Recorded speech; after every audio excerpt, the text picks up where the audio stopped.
Hi, Minhaj ബിൽഡേഴ്സിലേക്ക് എല്ലാവർക്കും സ്വാഗതം. അപ്പോൾ ഇന്നത്തെ വീഡിയോ നമ്മൾ കൊണ്ടോട്ടി മുനിസിപ്പാലിറ്റിയിൽ അപ്പാർട്ട്മെന്റിന് വേണ്ടിയിട്ടുള്ള ബിൽഡിംഗ് പെർമിറ്റ് എടുത്തേക്കുന്നതിന്റെ ഡീറ്റെയിൽസ് കാണിക്കാനാണ് കേട്ടോ. അപ്പോൾ ഇത് നമുക്കൊരു എത്ര അപ്പാർട്ട്മെന്റ് ആണ് ഇതിൽ? 12 അപ്പാർട്ട്മെന്റ് ഉള്ള ഒരു ബിൽഡിംഗ് പെർമിറ്റ് ആണ്. കൊണ്ടോട്ടി മുനിസിപ്പാലിറ്റിയിലാണ്. കൊണ്ടോട്ടി മുനിസിപ്പാലിറ്റിയിൽ കുറച്ച് നമ്മൾ ബുദ്ധിമുട്ട്, ഈ വോട്ടിൻ്റെ ഇതിൻ്റെയൊക്കെ തിരക്കുകളൊക്കെ കാരണം കുറച്ച് ഡിലേ വന്നു. നമ്മുടെ ഒരു 4-5 മാസത്തോളം 6 മാസത്തോളം ഏകദേശം കഴിഞ്ഞ ഇലക്ഷൻ്റെ ഈ ഇലക്ഷൻ്റെ ഒക്കെ കാര്യങ്ങളും തിരക്കുമൊക്കെ ആയിട്ട്, എങ്കിലും ഫൈനലി നമുക്ക് അത് കിട്ടിയിട്ടുണ്ട്. അപ്പോൾ അതിൻ്റെ കുറച്ച് ഡീറ്റെയിൽസ് ആണ്. പ്ലാൻ ഒന്ന് ജസ്റ്റ് ഒന്ന് കാണിച്ചു കൊടുക്കാം. ഇതാണ് നമ്മുടെ പ്ലാന്. അതിൽ ഗ്രൗണ്ട് ഫ്ലോറിൽ കംപ്ലീറ്റ് പാർക്കിംഗ് ആണ് വരുന്നത്. പാർക്കിംഗ് പ്ലാന് വേറെ ഇതിന് താഴെ ഉണ്ട്.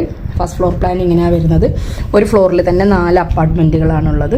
അങ്ങനെ 12 അപ്പാർട്ട്മെൻറ്റ്, 3 ഫ്ലോറാണുള്ളത്. First floor, second floor, third floor. Ground floor വന്നിട്ട് നമുക്ക് കാർ പോർച്ചിന് വേണ്ടിയിട്ടാണ് യൂസ് ചെയ്തിട്ടുള്ളത്. അപ്പോൾ ഇങ്ങനെയാണ് നമുക്ക് കെ-സ്മാർട്ടിൽ പെർമിറ്റ് കിട്ടുന്നതിൽ. ഇങ്ങനെയാണ് ഓണേഴ്സിൻ്റെ ഡീറ്റെയിൽസ് ഇവിടെ ഉണ്ടാവും. അതേപോലെ തന്നെ അപ്പൻഡിക്സ് J1 നമ്മളെ സർട്ടിഫിക്കറ്റ്സ്, അതേപോലെ അപ്പൻഡിക്സ് J2 സർട്ടിഫിക്കറ്റ്സ് അതവിടെ ഉണ്ടാവും. അത് കഴിഞ്ഞ് കൊണ്ടോട്ടി മുനിസിപ്പാലിറ്റിയുടെ കംപ്ലീറ്റ് ഉള്ള ഡീറ്റെയിൽസുകൾ ഇങ്ങനെ കാണിക്കും. അപ്പോൾ ഇങ്ങനെയാണ് നമുക്ക് ശരിക്കും കെ-സ്മാർട്ടിൽ നിന്നുള്ള അപ്രൂവൽസ് വരുന്നത്. കെ-സ്മാർട്ട് അപ്രൂവൽ കിട്ടിയ പ്ലാനിൻ്റെ ഇതുപോലെ ഓരോ പ്ലാനിലും ഇതേപോലെ കാണിക്കും. A1 അപ്പാർട്ട്മെൻറ്റ് ഇങ്ങനെ ഫ്ലാറ്റ്സ് എന്നൊക്കെ പറഞ്ഞ് ഇത്ര സ്ക്വയർ എന്നൊക്കെ ഉള്ളത് ഡീറ്റെയിൽ ആയിട്ട് അവർ അതിൽ കാണിക്കും കേട്ടോ. അത് ഈ ഒരു ബ്ലൂ കളറിലാണ് അതിൻ്റേതായിട്ടുള്ള ഡീറ്റെയിൽസുകൾ കാണിക്കുന്നത്. അപ്പോൾ ഇതാണ് നമ്മുടെ സർവീസ് പ്ലാന്. സർവീസ് പ്ലാനിൻ്റെ ഡീറ്റെയിൽസുകളാണ് നമ്മൾ പാർക്കിംഗ് ഗ്രൗണ്ടിലുള്ള സർവീസ് പ്ലാന്. അതേപോലെ തന്നെ ഓരോ ഫ്ലോറിലെ സർവീസ് പ്ലാൻ പ്രത്യേകിച്ച് കാണിക്കണം.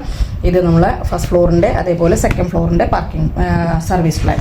അത്രയാണ് ഒരു ഷീറ്റിലുണ്ടാവുക. അതേ ഷീറ്റിൽ തന്നെ ഇതേപോലെ തന്നെ ഇത്രയും ഡീറ്റെയിൽസുകൾ ആ സെയിം ഷീറ്റിലും ഉണ്ടാവും.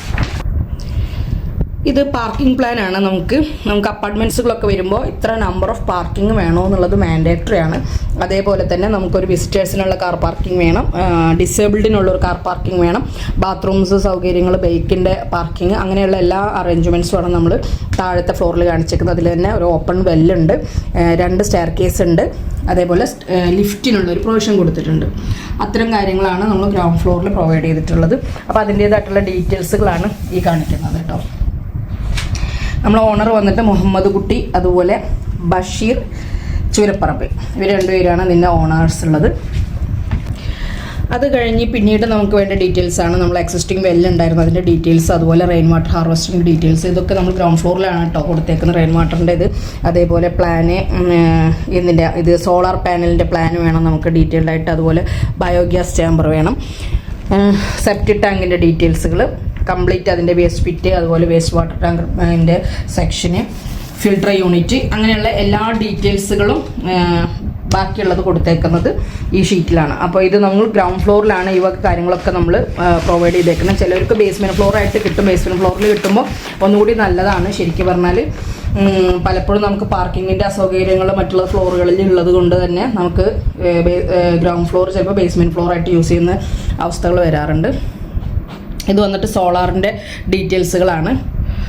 സോളാർ ഡീറ്റെയിൽസിൻ്റെ കംപ്ലീറ്റ് ആയിട്ടുള്ള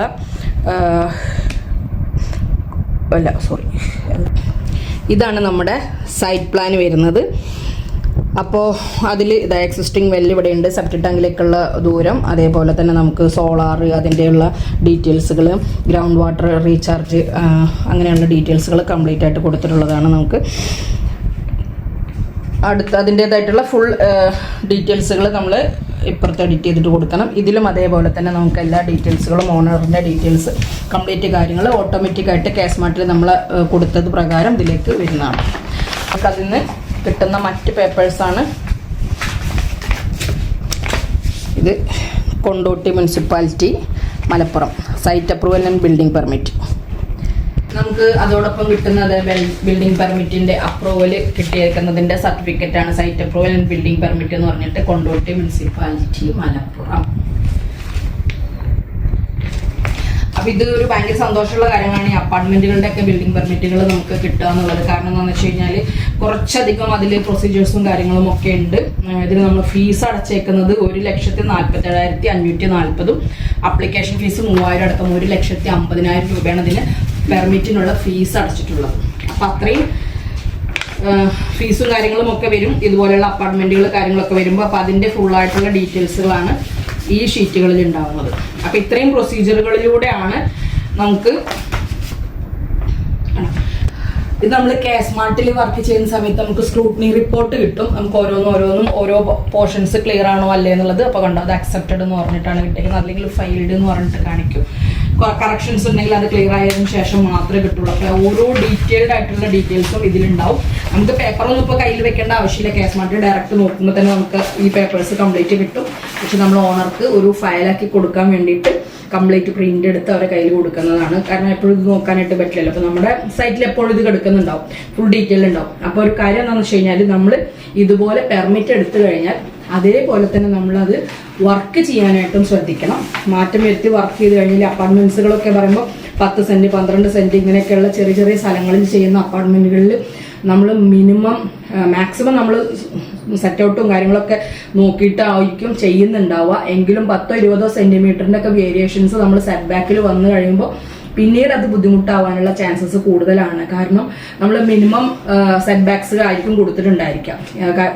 നല്ല വിലയുള്ള സ്ഥലമായിരിക്കും. അപ്പോൾ അവിടെ തന്നെ ഒരുപാട് നമുക്ക് സെറ്റ് ബാക്ക് കൂടുതലൊന്നും കൊടുത്തിട്ട് ചെയ്യാനായി പറ്റാത്തതുകൊണ്ട് തന്നെ റൂൾസ് അനുസരിച്ചുള്ള സെറ്റ് ബാക്ക് ആയിരിക്കും കൊടുത്തിട്ടുണ്ടായിരിക്കാം.